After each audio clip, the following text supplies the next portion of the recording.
I found the invitation on my desk on a Tuesday morning, tucked beneath a stack of quarterly reports I had been meaning to file since the previous month.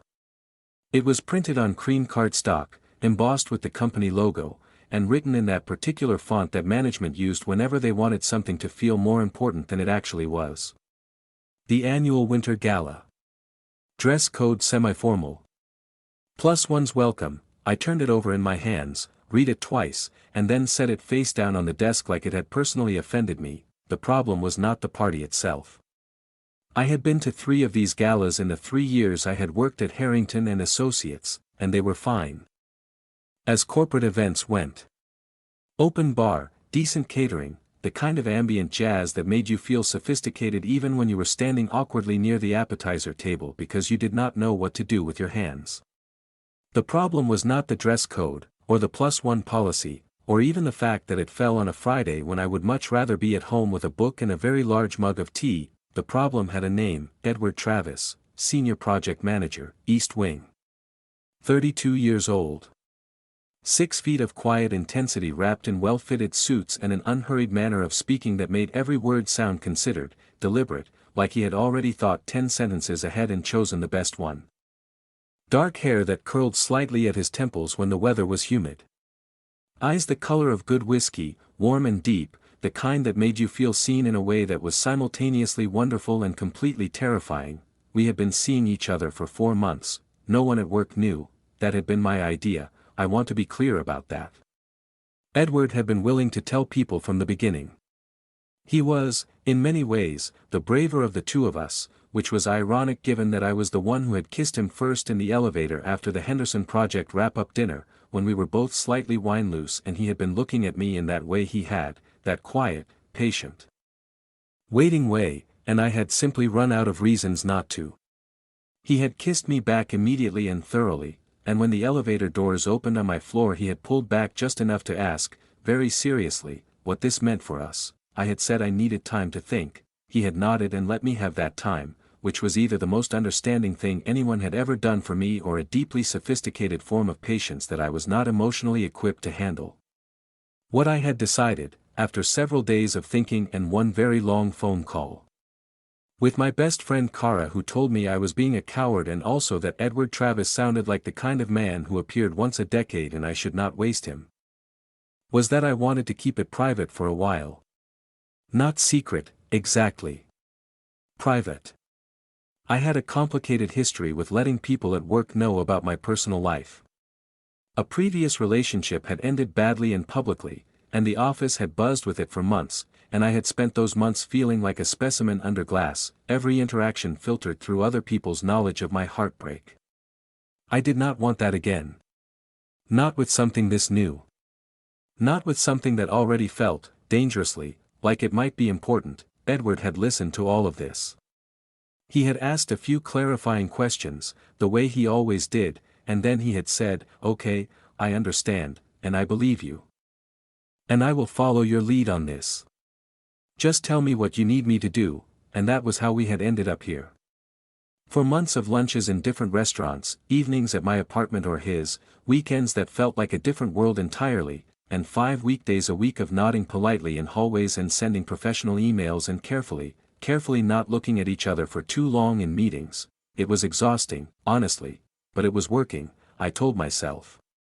It was fine, and then the invitation arrived, and I knew immediately that the gala was going to be a problem, because Edward would be there, and we would both be there, and I would have to spend an entire evening pretending I did not know the man I had been falling in love with for 4 months. I told myself I could handle it. I was wrong. The thing about keeping a relationship private at work is that you develop a very particular skill set. You learn to modulate your expression when someone mentions his name. You learn to speak about him in the neutral, collegial tone you use for anyone else, as if the word Edward does not land differently in your mouth than it does for everyone else in the room. You learn to walk into a meeting after him without your pulse doing that stupid, traitorous acceleration thing, or at least you learn to disguise it well enough that no one notices. I had become, over 4 months, a fairly accomplished actor, but there is a difference between a Tuesday morning meeting and a winter gala. At a Tuesday morning meeting, there is a clear structure. There is an agenda, there are seats, there are specific things you are supposed to be doing and looking at, and the social interactions are bounded and purposeful. At a winter gala, you are simply floating. You are expected to mingle, to drink, to laugh, to have the kind of easy, wandering conversations that parties are built for, and there is no agenda item to focus on when you need to look away, no project milestone to redirect a conversation toward when it drifts somewhere inconvenient. I thought about all of this on the morning of the gala while I stood in front of my closet for 20 minutes choosing a suit. I called Edward while I was doing it. Which was perhaps not the most strategically sound decision, but I had developed a habit of calling him in the mornings when I had something on my mind, and the habit had proved very difficult to break. He picked up on the second ring. He always picked up on the second ring, never the first, never the third. I had once asked him about this and he had said, with complete sincerity, that answering on the first ring felt eager and answering on the third felt indifferent, and he was neither of those things. I had laughed for about a full minute and he had watched me with that small, private smile he had, the one I was pretty sure was specifically calibrated to make my heart do something embarrassing. "Navy or charcoal," I said by way of greeting. "Good morning to you too," he said. "Charcoal." I was leaning navy. "Then why did you call me?" To be talked out of it. There was a brief silence, and I could hear the particular quality of his breathing that meant he was smiling. "Charcoal," he said again. "You always look better in charcoal. The navy washes you out a little under fluorescent light, the gala venue has mood lighting, charcoal still." I pulled the charcoal suit out of the closet and held it up. "Are you nervous about tonight?" I asked, and I tried to make it sound casual, but I knew from the half-second pause before he answered that he heard the real question underneath it. "No," he said carefully. "Are you? I just want it to go smoothly, Max." His voice was gentle, the way it got when he was being patient with me about something I was making unnecessarily complicated. "It will be fine. We've been doing this for 4 months, a party is different, it's only different if we make it different." I did not have a good answer for that, so I changed the subject, and we talked for another 10 minutes about nothing in particular, the easy back and forth that was one of my favorite things about us, the way our conversations flowed without effort, how we could talk about anything or nothing and it all felt worthwhile. When I hung up I felt calmer. Which was the usual effect of talking to Edward and which I found simultaneously comforting and slightly alarming, because that kind of dependency on a person's voice was not something I had built careful walls against. I put on the charcoal suit. He was right.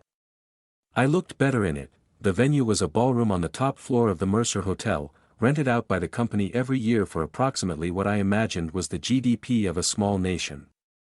It was genuinely beautiful, I will admit that, all warm gold light and tall windows overlooking the city at night, round tables draped in ivory linen, and a jazz quartet in the corner playing standards at a volume that allowed conversation. The bar was set up along one wall, long and well-staffed, and I made straight for it the moment I walked in because if I was going to do this evening correctly I needed something cold in my hand. I arrived intentionally early, which was a strategy one had developed for work events over the years. Arriving early meant you got to watch everyone else arrive, which gave you information and a sense of control. It also meant you had time to settle into the space before it got loud and crowded and socially demanding.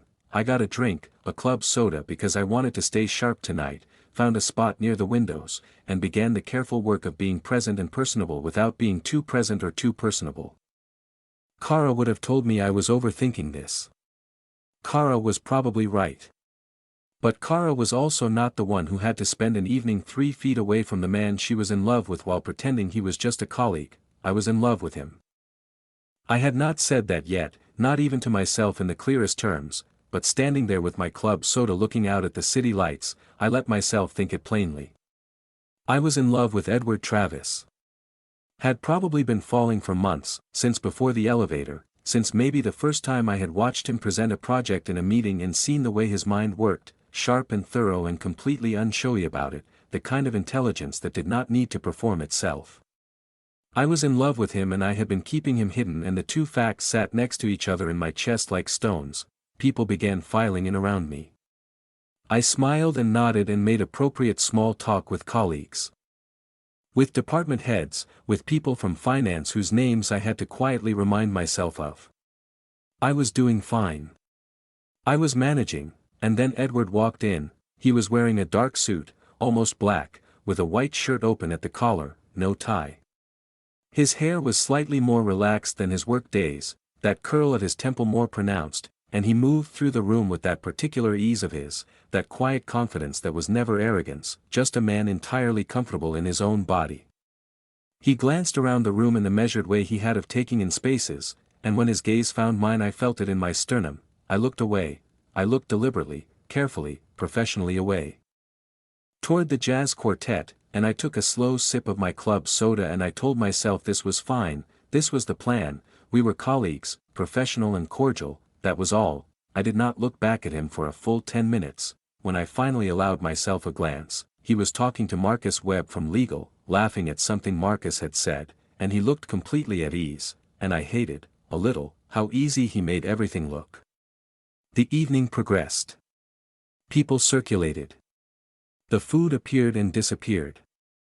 Someone from HR made a short speech about the year's achievements and everyone clapped at the right moments. I drifted between conversations, talked about projects and holiday plans and the new coffee machine on the 4th floor. And I thought, doing extremely well, and then Janet from marketing asked me, brightly, whether I had a someone special these days, because she had noticed at last year's gala that I had seemed a bit lonely, and was I seeing anyone? I said no, casually, easily, the practiced answer I had given to this question a dozen times in the past 4 months. Oh, that's too bad, Janet said warmly. You should let me set you up. I know a few people who would be just your type. That's very kind, I said. I'll think on it, she said, touching my arm, and moved off toward the dessert table. I stood there for a moment with my drink, and I felt the specific, sour discomfort of a lie that had become habit. I was not lonely. I had not been lonely in 4 months. And the idea of Janet setting me up with someone while Edward was 20 feet away talking to Marcus Webb felt absurd and wrong in a way that settled in my stomach like something I needed to examine later. I did not examine it then, because that was when things started to change. I noticed something was different when I was at the bar getting a refill of my club soda. Edward had moved across the room at some point, and he was now talking to a small cluster of people from the senior leadership team, Patricia Holt, who was essentially second in command at the company, and 2 other department heads whose names I always mixed up. This was not unusual. Edward was friendly with leadership, good at the kind of social maintenance that career progression required, easy in those conversations without being a flatterer. What was unusual was what happened next. He turned and looked directly at me. Not a glance. A deliberate look, the kind that said I am looking at you specifically and I mean to. And then he said something to Patricia, and Patricia's gaze followed his toward me, and Edward began walking over. My pulse did the thing. I tightened my grip on my glass. Max, he said, and the way he said my name, warm and direct, not the office name, not Rich or Hey or a perfunctory greeting, but Max, steady and sure, was already telling me something. Edward, I said, pleasantly professional, the tone I had practiced. Good evening. He looked at me for a fraction of a second longer than a colleague would. Then he smiled, small and calm, and turned slightly to include Patricia, who had followed him over. Patricia, I'd like you to meet Max Rich from the analytics division, he said. Max has been central to 3 of our biggest project rollouts this year. But more importantly, and here he paused, and something shifted in his voice, became quieter and more certain and completely, undeniably personal. He's the person I've been spending most of my time with outside this office for the past 4 months. He's my partner. I stopped breathing, not metaphorically. I actually, physically, stopped breathing for a moment, the way you do when something unexpected happens so completely that your body forgets its automatic functions. Patricia's eyebrows went up slightly, and then she smiled, a genuine smile, and said, well, it's a pleasure to meet you properly. Edward speaks very highly of you at work, though apparently he's been keeping the rest of the story close to his chest. He has excellent judgment, Edward said, and the lightness in his voice was real, not performative. He was not doing this to provoke me. He was doing this because he meant it. I found my breath. I said something to Patricia. I don't remember exactly what, something appropriately warm and functional, and she said something kind and then someone called her name from across the room and she excused herself, and Edward and I were briefly, relatively alone. What are you doing? I said, low and controlled, meeting people, he said calmly. Would you like another drink? You seem to have finished yours, Edward, Max. He looked at me, and his eyes were steady and serious and also, underneath that, gentle. 4 months is a long time. And I sat here tonight and watched you tell Janet from marketing that you weren't seeing anyone, and I watched you look away from me when I came in, and I made a decision. You can't just make a decision like that without, I'm not hiding you anymore, he said simply. Not angry. Not dramatic. Just clear. I tried to do it your way because you needed it, and I understood that, and I would have waited longer. But I watched your face tonight and you were unhappy, Max. You were unhappy pretending. And I don't think it's what you actually want. I opened my mouth, he tilted his head slightly. Tell me I'm wrong. I closed my mouth, he nodded, once, and then his expression softened in that particular way that I had come to understand was reserved for me. I'm going to spend the rest of this party introducing you as my partner to every person in this room. He said, because that is what you are to me, and because you deserve to be that out loud, not just in private. You can be annoyed with me for it if you want. We can talk about it later. But I'm not pretending tonight, and then, because this was Edward, because he was constitutionally incapable of issuing a declaration without immediately following it with an act of care, he said, Are you hungry? I noticed you didn't get any of the appetizers. They had those little stuffed mushrooms you like. I stared at him. I saved you too, he said, and produced a small plate from somewhere with the air of a man who had planned this part of the evening in advance, which knowing Edward, he probably had. I took the plate. I ate one of the stuffed mushrooms. It was excellent. Okay, I said, after a moment. He looked at me carefully. Okay, what? Okay, I'm not going to be annoyed with you. Something in his expression shifted, warm and relieved, and trying not to show the relief too clearly, which was the tell that told me this had cost him something, that the ease he was projecting was earned, not natural, that he had been nervous about this too. Come on, he said. I want to introduce you to some people. What followed was the most extraordinary hour of my professional life, and I mean that in ways I have never entirely found the right words for. Edward moved through that ballroom like he had a list. A mental, methodical, Edward Travis list. He found his colleagues, his department contacts, the people he had worked with over years, and he introduced me to every single one of them, and he did not use the word colleague. He did not say this is Max from Analytics or you might know Max from the Henderson Project. He said, every single time, with the same calm certainty, this is Max, my partner, or sometimes, this is Max, the person I'm with, or once, to the CFO's wife who was making small talk about relationships, this is Max, and he is, honestly, the most important person in my life right now, he said it plainly. Like it was a fact. Like he was telling you the sky was a particular color tonight. Not performing, not making a statement, just communicating something true, and I stood next to him, and I let him, and I watched the faces of the people he introduced me to, the small adjustments and recalibrations, the smiles that were sometimes surprised and then warmly genuine, the handshakes and the oh, of course and nice to properly meet you that came after, and something in me was slowly, incrementally undoing itself. I had spent 4 months building a careful architecture. A structure of management and distance and professional maintenance, designed to protect something I valued too much to risk exposing. And Edward had just walked through that architecture with a small plate of stuffed mushrooms and a simple, declarative sentence and dismantled it with the particular efficiency of someone who knew exactly where the load-bearing walls were. There was a moment, midway through the evening, when he introduced me to a man named Gerald who was apparently some kind of senior client, not even an employee, just someone who attended the gala by relationship, and Edward shook his hand and said, Gerald. This is Max. My partner, and Gerald shook my hand warmly and said, lucky man, Edward's been talking about you without the context for months, we've all been wondering, and I turned to look at Edward and he had the grace to look very slightly caught. You've been talking about me? I said, when Gerald moved on, I've been talking about plans and activities without attribution, he said, perfectly composed. Which is, technically, not the same thing. You told Gerald about the hiking weekend. I mentioned a hiking weekend. Unnamed participant, and the cooking class. I mentioned I had taken a cooking class recently with someone I enjoyed spending time with. I looked at him. He looked back at me. And I could see the laughter he was holding back very carefully. Edward Travis, I said. Max Rich, he said, and I laughed. I laughed properly, genuinely, the kind of laugh that does not care who is watching, and Edward's expression broke into that full, unguarded smile I only ever saw when we were alone, or apparently now when I laughed at him in ballrooms, and several people nearby glanced over and probably read the entire situation in about 3 seconds because some things are simply unmistakable. After that, I stopped trying to keep the correct expression. It was too much work, and the work had been hiding something that turned out not to need hiding as much as I had thought. There is a particular quality to the moment when you stop performing. I noticed it somewhere around 9:30, standing with a small group near one of the tall windows while the jazz quartet shifted into something slow and melancholy and lovely.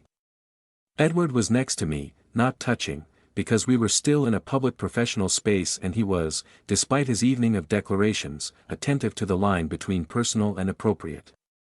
But he was next to me in the specific way he had of being near me, present in a way that was distinct from how he was present with other people, a slight orientation of his body toward mine, an awareness. Someone in the group, I think it was David from operations, was telling a long story about a client visit that had gone sideways, and everyone was laughing at the appropriate points, and I was laughing along, and underneath the easy surface of the moment I was thinking about 4 months of private dinners and Sunday mornings and conversations that went long past when they should have ended because neither of us wanted to stop.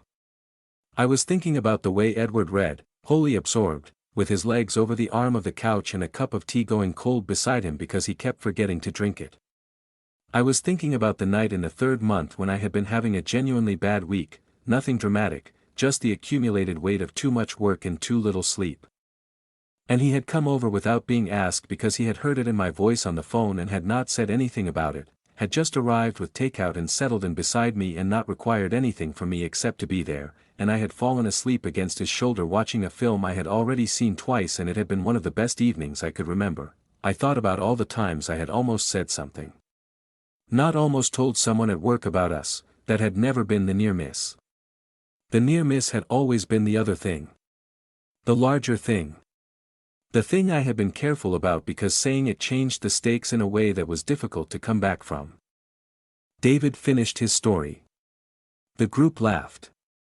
The conversation shifted, and Edward, without looking at me, without making anything of it, simply rested his hand on the small of my back for a moment, brief and warm through the fabric of my jacket, the kind of touch that was not possessive or performative, just present, just I am here, and then moved his hand away. I breathed. I looked at the city lights through the tall window. I thought, I cannot keep not saying it. The gala wound down around 11.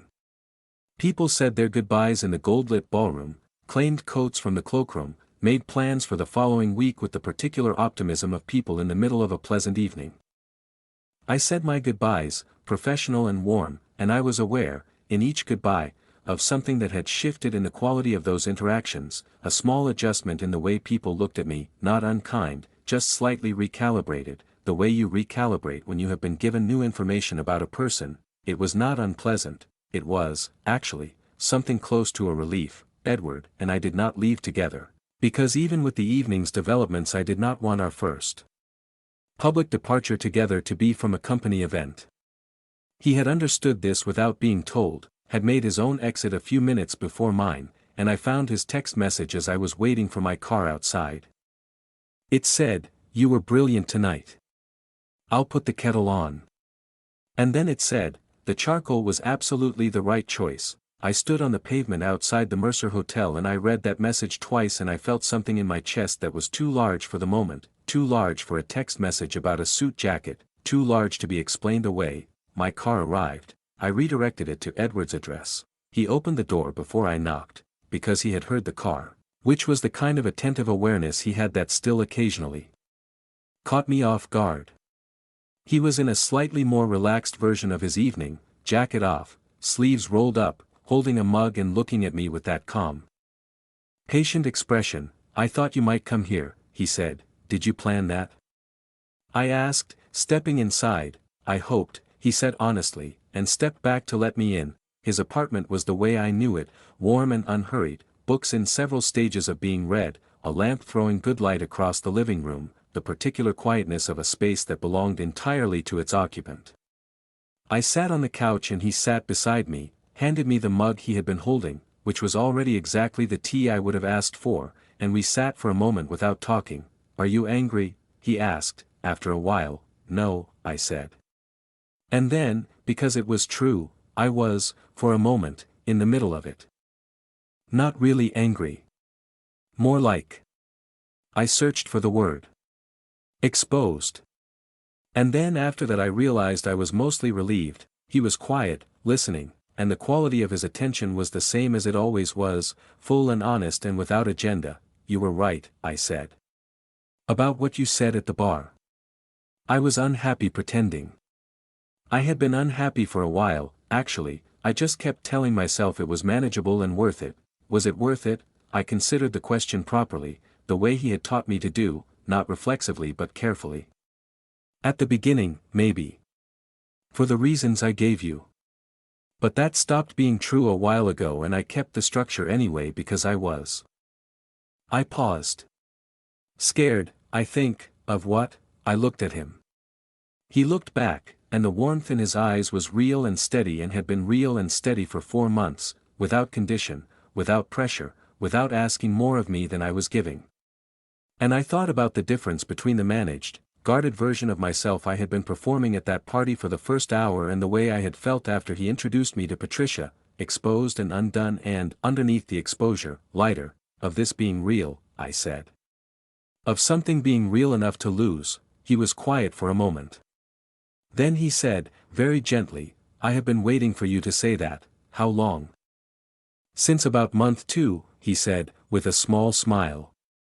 "I knew what was happening. I knew you knew what was happening. I was waiting for you to decide it was safe enough to say, and if I had kept not saying it, then I would have waited longer," he said simply. "But I am glad you are saying it now." I set the mug down on the coffee table. I turned toward him. He was watching me with that particular quality of attention that I had never encountered in anyone else, the sense that you were being truly seen, not evaluated, not managed, just seen. "I'm in love with you," I said. The words were smaller than I expected them to be. Quieter. 3 syllables and then the end of the sentence and then the specific silence that comes after something that has been true for a long time is finally spoken. Edward's expression changed, not dramatically. He was not a dramatic person, but it changed in the way I had learned to read him, the slight softening around his eyes, the breath that released slowly, the way his shoulders settled. "I know," he said. And then, "I love you too." "I have for a while. Why didn't you say it first?" "Because you needed to find it yourself," he said. "If I had said it and you had not been ready, it would have frightened you off." "I know how you work, Max," I laughed, a little helplessly. "You're unreasonably good at knowing how I work. I pay attention," he said, and that was all he said, because with Edward that was always enough. I leaned forward and kissed him, not urgently, not as an end point, just as what it was, a recognition, a yes, a continuation of 4 months that had led here, to his couch at midnight with cold tea and warm light and the city quiet outside and the weight of a secret I had been carrying having finally been put down. He kissed me back and held the side of my face in his hand and I thought, with a clarity that surprised me, that this was what the evening had been building toward, not the party. Not the introductions, not the moment at the bar when he had made his decision. All of that had been the outside of it. This was the inside. We stayed up late, talking the way we always talked. About everything and nothing, about the look on Gerald's face when I had laughed, about the jazz quartet's surprisingly good version of a particular standard we both liked, about what we were going to do differently now that differently was an option. We talked about small things and larger things and somewhere in there the conversation became something quieter and slower and eventually Edward was quiet entirely and I looked over and he was asleep, which was a thing he did sometimes, fell asleep in the middle of evenings with the abrupt certainty of someone who had used up his energy for the day and was done negotiating with it. I watched him sleep for a moment. Then I found the blanket that lived folded on the other end of the couch and I settled in beside him. And I thought about the morning, and about Monday, and about the fact that on Monday morning I was going to walk into Harrington and Associates and I was not going to have to manage anything. I was going to nod at Edward across the hall the way I always did, and it was going to mean exactly what it meant, and there was not going to be anything underneath it that needed to be managed or hidden or carefully maintained. The thought was so simple it almost made me laugh again. I did not laugh. I let him sleep. Monday came the way Mondays do, abrupt and unremarkable, with the particular quality of ordinary life that does not care about the milestones that have occurred since the previous Friday.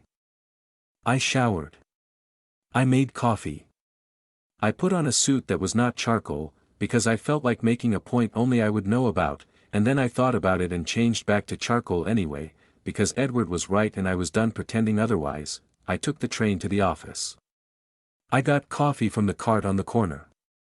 I rode the elevator to the 6th floor and walked to my desk and opened my laptop and began my morning the same way I always began it, and then Edward came in. He came in at 8:47, which was his usual time, with his jacket over his arm and his bag over his shoulder and a coffee from the same cart I used, and he walked past the analytics division on his way to his office in the East Wing. Which he did every day, which was simply the geography of the building. He glanced over, I looked up from my laptop, we looked at each other, and he smiled. Not a professional smile, not the collegial nod, not the carefully modulated expression of a person maintaining an arrangement.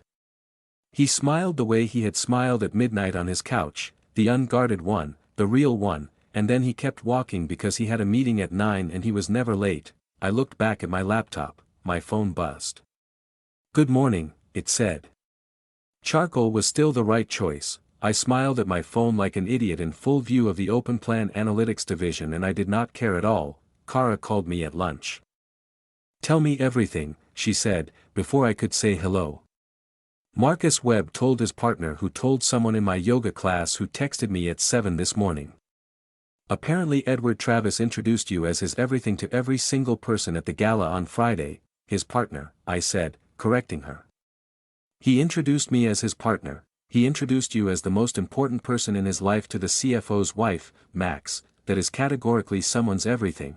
I sat with my lunch at a small table by the window and looked out at the gray Monday sky and felt, still, the particular lightness I had felt since midnight on Friday. He did, I said, and I told him I loved him. Kara made a sound that I can only describe as victory. I told you, she said, at length. I told you he was the kind of person who appears once a decade. You were right, I said. Say that again, I want to save it. You were right, Kara. I am framing that, she said. I am having it printed. Max Rich admits I was right about love, framed on my wall. I ate my lunch. She kept talking. Outside the window the gray Monday sky was exactly the same as any other Monday sky, flat and ordinary and entirely unremarkable, and I was sitting in it with the uncomplicated knowledge that I was loved and that I had said so and that neither of those things was going away, in the weeks after the gala. I thought sometimes about why the privacy had felt so necessary, and whether I had been wrong about it. I had not been entirely wrong. The caution had come from a real place, a real wound, a previous experience of having something personal made public in a way that felt extractive, that made my life a story other people told about me rather than something I was living. That experience had been genuinely difficult, and the instinct to protect myself from a repeat of it was not irrational, but somewhere between the genuine instinct and the execution, I had made a mistake. I had confused protection with concealment. I had told myself I was protecting something precious by keeping it private. When actually what I was doing was keeping something precious at arm's length, not letting it fully exist in my life because if it didn't fully exist, it couldn't be fully lost. That is the logic of fear, and it is very convincing when you are inside it, and it is very clearly a trap when you look back at it from the other side. Edward had seen through it from the beginning. Not judgmentally, not with pressure, but with the quiet certainty of someone who understood what was happening and chose to wait it out rather than argue with it. He had given me 4 months to come to my own conclusion, and the conclusion I had come to on a ballroom floor when he said this is Max, my partner to a woman from senior leadership was that the thing I had been protecting was not the relationship. It was the possibility of loss. And you cannot live in a relationship as if it is made of glass. You will either break it with your carefulness or drain all the oxygen out of it. I thought about this on a Sunday morning in his kitchen while he made eggs and I sat on the counter drinking coffee and reading a section of the newspaper out loud, which was a Sunday habit we had developed somewhere in month 2 without ever formally deciding to, and I thought, this is the difference between a relationship that is private and a relationship that is hidden. A private relationship is one between two people who have not yet made it public. A hidden relationship is one where one person is afraid to let it be real. What we had now was private in the right way. Not secret. Not guarded. Simply ours, until it wasn't, and then publicly, openly, ordinarily ours, in the way that ordinary is not the opposite of precious but is often how the most precious things actually look. You're doing the thinking face, Edward said, not looking up from the eggs. I'm always thinking. You have specific thinking faces. That one is the retrospective analysis one. You catalog my thinking faces. I pay attention, he said, for what was probably the 15th time I had heard it, and for what was probably the 15th time I felt the particular warmth of it. I was thinking about the party, I said. Good thoughts or processing thoughts, both. Mostly good. He plated the eggs and handed me mine and leaned against the counter across from me with his own plate and looked at me with that full attention. I'm glad you did it, I said. The introductions. Even though I was not entirely glad in the moment, I know, he said. I also knew you would be glad after. That's a lot of confidence. I had evidence, he said. You looked relieved the moment it started. You thought you were hiding it, but you weren't. I thought about the moment at the bar, the moment I had looked up at him and stopped breathing, and I thought about the way the evening had felt different after, lighter. Like I had put something down. You were right, I said. Again, I am often right, he said, completely without arrogance, just factually, and I threw a piece of napkin at him and he caught it and smiled, and the eggs were getting cold but neither of us moved to eat because the moment was good and unhurried. Two people on a Sunday morning in a kitchen that smelled like coffee, easy together, sure of each other. I don't want to hide anything anymore, I said. It came out more plainly than I expected, without preamble, the way true things sometimes come. He looked at me for a moment. You don't have to, he said, I know. I just wanted to say it, then I heard it. He pushed off the counter and came to stand in front of me. Still holding his plate, and he looked at me with the expression that I had been cataloging in turn, though I had never told him that, the specific one that was warm and certain and a little bit amused and a lot like home. Eat your eggs, he said. The eggs are fine, they're getting cold, Edward, Max. I ate the eggs. They were excellent. He ate his leaning against the counter and I ate mine sitting on it, and outside his window the Sunday morning was grey and quiet and ordinary and exactly right. In the months that followed the gala, some things changed and some things did not. What changed? I stopped doing the careful avoidance. I stopped the modulated tone, the deliberate not looking, the professional distance maintained past the point where it served any real purpose. On a Tuesday in February I walked past his office and he was on a call, and he looked up and saw me through the glass and gave a small wave, and I waved back, and it was an absurdly small thing but it felt like putting down a very heavy bag I had been carrying for longer than necessary. We told people ourselves, gradually, which was different from being announced at a party but also right, because the party had been his moment and this was ours. We told close colleagues, we told friends. I told my family in a phone call that was shorter and easier than I had expected because my mother had apparently already suspected, which she told me with the particular satisfaction of mothers who have been right about something. What did not change? The way we were together. The ease of it. The Sunday newspapers and the long conversations and the particular comfort of someone who knew how you thought and chose to stay anyway. The late evenings that turned into early mornings that turned into a standing arrangement of weekend mornings together that neither of us had formally proposed but both of us relied on. Edward did not change. He was, perhaps, slightly less careful about hiding the warmth in his expression when we were around other people. But that was not a change so much as a relaxation, the removal of a constraint. The warmth had always been there. Now it was simply allowed to be visible. I changed, I think, in ways that were less visible but more substantial. I stopped treating the relationship like something to be rationed. I stopped keeping parts of myself in reserve in case it did not work out. Not because I became incautious, I am constitutionally cautious, I will always be somewhat cautious, but because I understood, finally, the difference between reasonable care and preemptive grieving. I had been preemptively grieving something I had not yet lost. That is a kind of dishonesty, not toward him but toward myself. And I stopped doing it. It is more frightening to love someone fully. I want to be honest about that.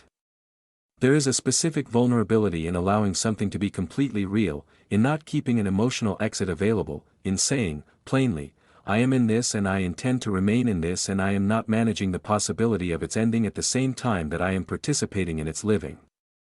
That is frightening in a way that the careful distance is not. The distance feels safe. The distance is not safe, it is just a different kind of loss, slower and self-administered, but a loss nonetheless. Being afraid is not a reason to keep something at arm's length.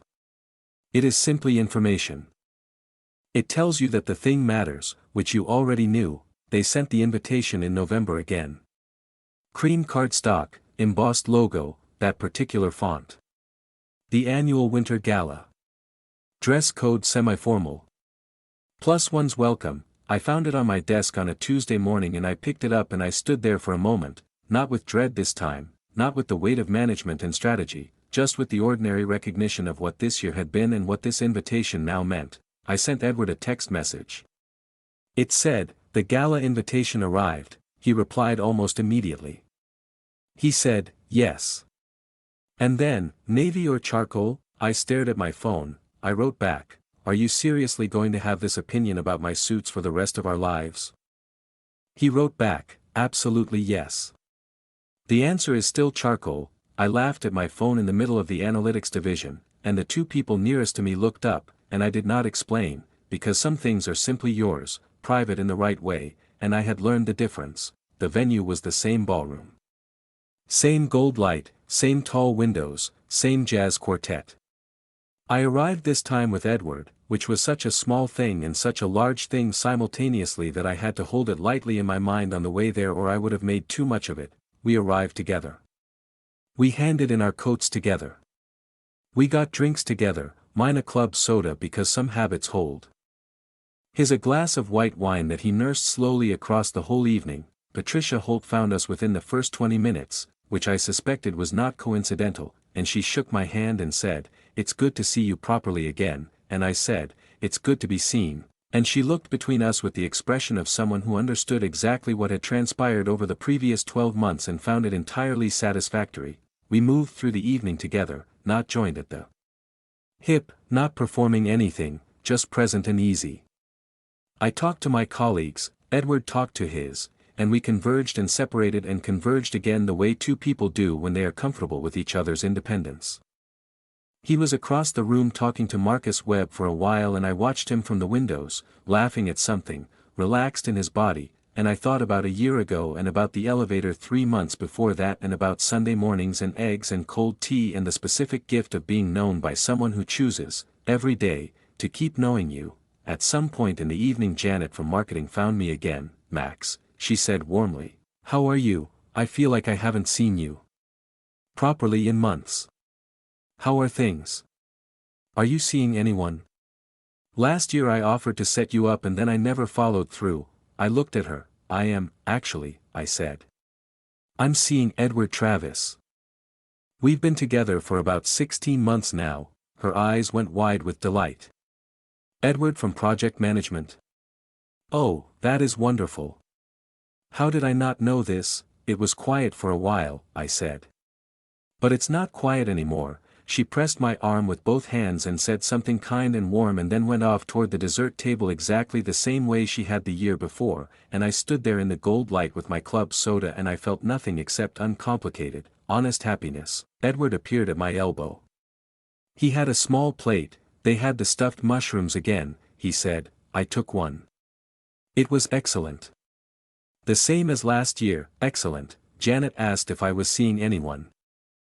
I said, "What did you tell her?" "I told her I was seeing you." He was quiet for a moment, then he said, "How did that feel?" And I thought about it, properly, the way he had always taught me to, and the answer was so simple it almost surprised me, though it should not have. "Like nothing," I said.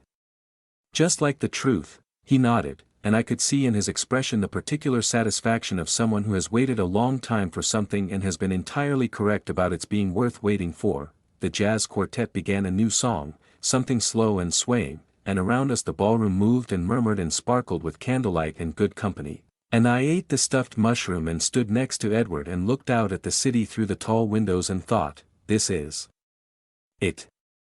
This is the thing I was afraid of losing. I have it, and I know I have it, and I am not keeping it at arm's length, I am in it. Fully. Without the careful distance, it is more frightening than the alternative. It is also so much better. If you asked me what I learned from that year, from the elevator and the private months and the party and the midnight conversation on his couch and everything that followed, I would tell you this: the thing you are protecting by keeping something hidden is almost never the thing you think it is. You tell yourself you are protecting the relationship, the feeling, the fragile new thing that has not had time to grow strong. You tell yourself that privacy is care. That distance is wisdom, that caution is love. Sometimes that is true. Sometimes you genuinely need time and space and the small quiet of just the two of you before the world gets access to it. That is real and it is valid, and there is nothing wrong with a relationship that is private, but there is a point past which privacy becomes something else.